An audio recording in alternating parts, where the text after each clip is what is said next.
দেশের আলু উৎপাদনের শীর্ষ জেলা হিসেবে পরিচিত মুন্সিগঞ্জ জেলার বিস্তীর্ণ মাঠ জুড়ে এখন চলছে আলু আবাদের প্রস্তুতি। ভোর থেকে বিকেল পর্যন্ত জমি তৈরি, সার প্রয়োগ আর বীজ রোপণে ব্যস্ত সময় পার করছেন কৃষকেরা।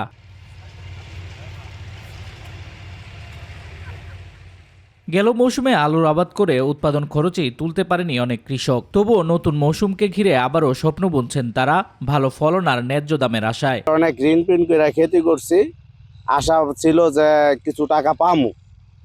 23 লক্ষ টাকা মাইর খাইছি, আর আলু তো কোলেস্ট্রল রাখি আলু বিক্রি করতে পারলাম না। এই বছর যে খেতি করতেছি আমরা অনেক ধার দেনা করিয়া দেন, সার কিনতে গেলে সার লাগবে আমার 10 ব্যাগ দিয়ে 2 ব্যাগ, ডিলাররা সার দেয় না আর সরকারি এটি কোনো মাল পাইতেছি না।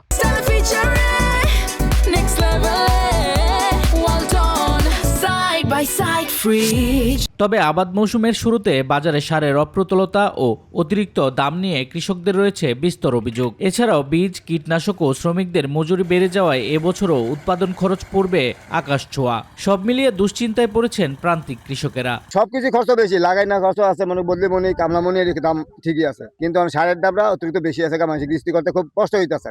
গত বছর আলুতে তো ফলন আলহামদুলিল্লাহ ভালোই ছিল, কিন্তু বাজারের কারণে আমরা মার খাইছি। প্রত্যেক কৃষকের চালান পুঁজি যাই ছিল টোটালি মার খাইছে, আলু কোলেস্ট্রল বিক্রি করতে পারে নাই। চলতি মৌসুমে মুন্সিগঞ্জ জেলায় 35,655 হেক্টর জমিতে আলু চাষের লক্ষ্যমাত্রা নির্ধারণ করা হয়েছে। লোকসানের ঝুঁকি কমাতে আলুর বিকল্প হিসেবে কৃষকদের উচ্চ মূল্যের সবজি আবাদে উৎসাহ দিচ্ছে কৃষি সম্প্রসারণ অধিদপ্তর।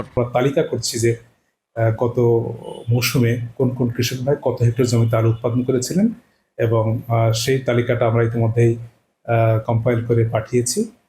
এটার হয়তো বা সরকার একটা পদক্ষেপ নেবেন আর কি। সরকারি উদ্যোগে আলুর ন্যায্য মূল্য নিশ্চিত করতে কার্যকর বিপণন ব্যবস্থা গড়ে তোলার দাবি জানিয়েছেন জেলার প্রান্তিক কৃষকেরা।